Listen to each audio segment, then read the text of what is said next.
promised me he's going to warm up the crowd. It's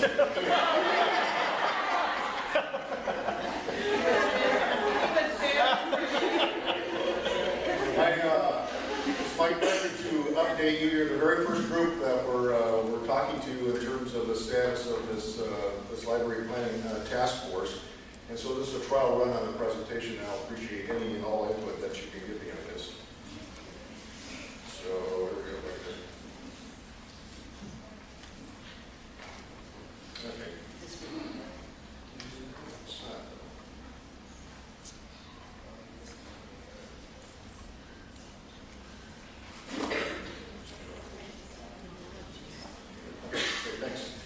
So the concept of this task force arose about a year ago in the SLASIAC meeting.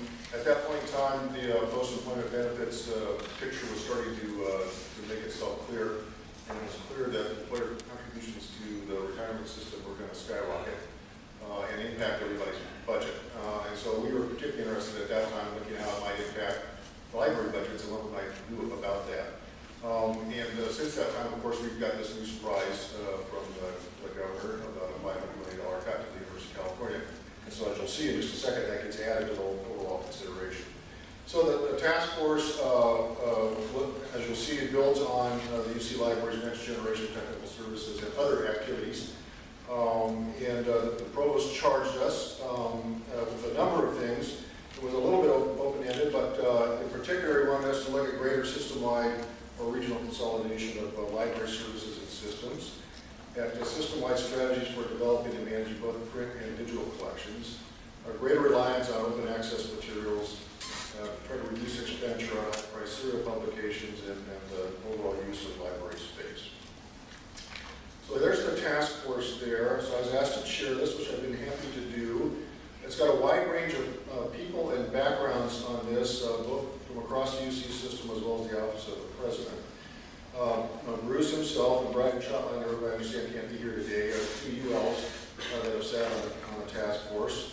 And we did the interesting thing of bringing a couple of people from outside. So Don Waters from the Mellon Foundation and Ann Holberg, Director of Libraries at MIT, who also tells us what's going on at Harvard, which is good useful information as well.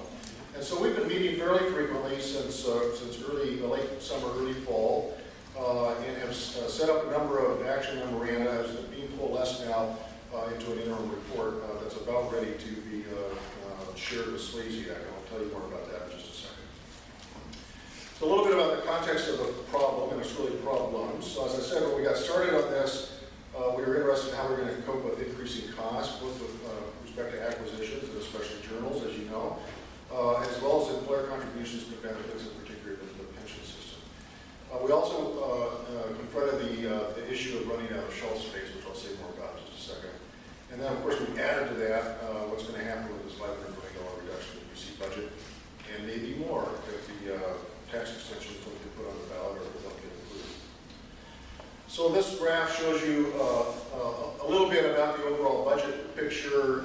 So the blue line is actual to date. The red dashed line is some rough projection into the future that contains both a reduction to the budget associated with some portion of the budget, some increasing portion of the budget going to employer contributions to the pension system, and the big jump associated with some fraction that's prorated according to today's budgets associated with that $500 million reduction.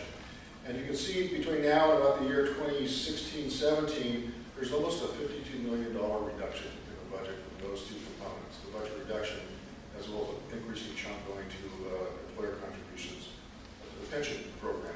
Don't know whether in actuality a library budget has a certain amount go to the pension program or whether it's taken centrally and you end up with a proportional cut to the budget as a whole. It's sort of immaterial at this point in time. We're just trying to put a context on the magnitude of the problem to kind of get your attention. It certainly got ours when we put these numbers together, and about the urgency of taking, starting down the road of some of the ideas that have been generated with respect to addressing problems like this. So $52 million is about 21% of the overall budget, so keep that 21% in mind. There's about another $17 million of reduced buying power for this time period associated with increasing costs of acquiring collections. But for right now, just to focus on $52 million reduction, that's a 21% of the overall budget today. And in terms of space, so here's total volume of the 2009-10 collection across the system, about 35 million volumes, the dark blue line on the bar on the left. And the projected total volumes, if we sort of go on the path that we've been on the last few years, in 16-17, that's the middle blue line, and the green bar on the right is the current library staff capacity, both at on-campus libraries, any rental facilities that they're renting at this point in time, as well as the regional library facilities. So we run out of space, basically, pretty soon if we don't do something about it. So how big is the cut relative to other things? So here's a comparison.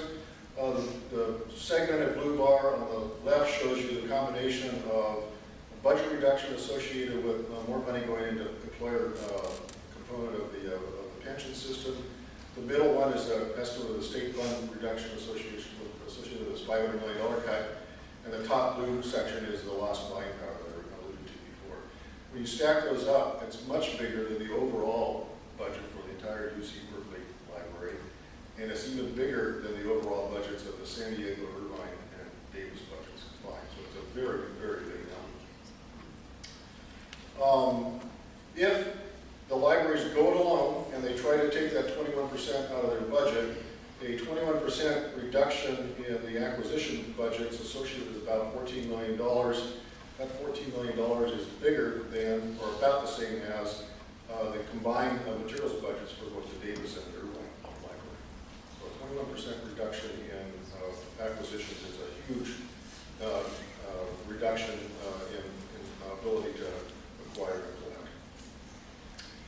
collect. If one takes the 21% out of the operating budget as well, that's the green bar there, converted into FTE. It's almost 450 FTE. That's bigger than the overall staffing for the Davis Library and the San Diego Library combined. Okay? San Diego people in the room, I don't want this showing up in the Nexus tomorrow. But the entire library is going away. This is just a comparison to give you an idea of what the order of magnitude of reductions that we'll be talking about, and we try to all go it alone and simply take it out of acquisition and operating budgets. If we want to protect the collections budget and take it all out of the operating budget, then it's a number that's more like 29% instead of 21%. And so that's the green bar on the left. It's now almost 625 FTE throughout the system. And that's a number that looks like the overall staffing at the Davis, the Irvine, and the Riverside campus combined. So going it alone doesn't look like a really good idea in terms of the impact to our individual budgets and our ability to collect and operate a library as a whole.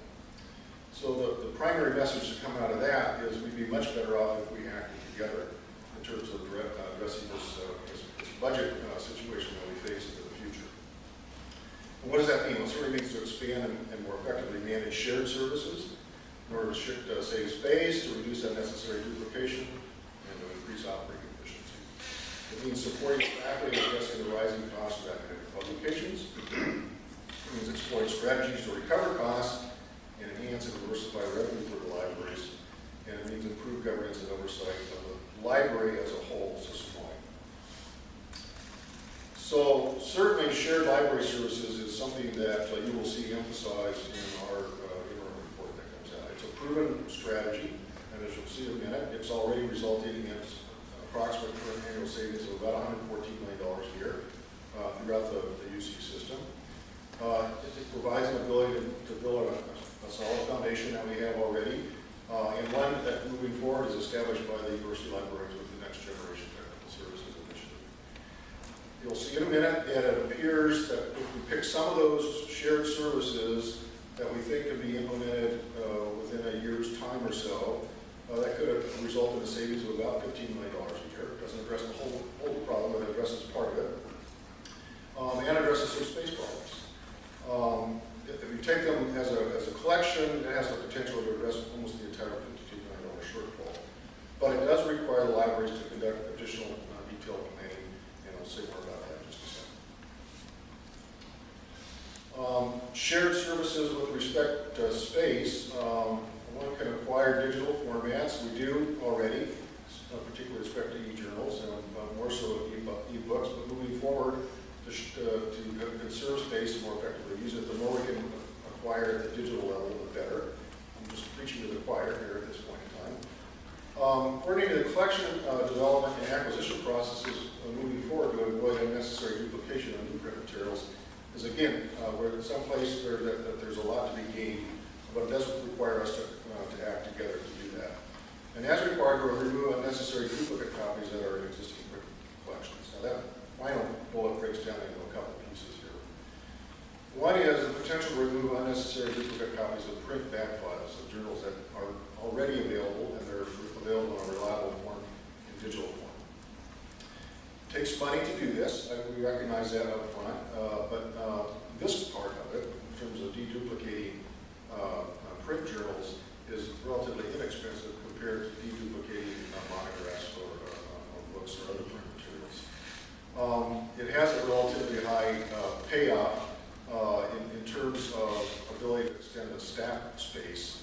It could add as much as 13 years to the capacity of existing campus and regional facilities tax. And that's a lot of money. So you save yourself almost $300 million worth of additional storage space for an investment of something on the order of less than a tenth of that savings. And you can implement this over time. We're doing it here at Santa Barbara. We're about to get started on an addition and renovation project that's requiring to clear out the science and engineering collection for an interim period, and we're deduping print journals at this very point in time. So we know that it takes money and activity up front, but we also know that it saves shelf space in the end. That's the low-hanging fruit, and I think that's the one that we're going to recommend be done as soon as possible. The less low-hanging fruit, it gets higher in the tree as you go to monographs that are harder to dedupe. Deduping monographs is more expensive. It takes a lot more time to sort through the files, decide which ones are duplicates, and which one can be gotten rid of at which campus. It's less effective with respect to generating shelf space. It has a greater possibility of adversely affecting the academic program. We know right now that in terms of the message that went out to our campus and deduping the print journals, that the scientists are all using the digital version already, and they don't really care what we do with the print journals at this point. We think shared services have already resulted, as I said before, in about $114 million of savings. They break down roughly like that. The shared licensing of digital collections is about $55 million.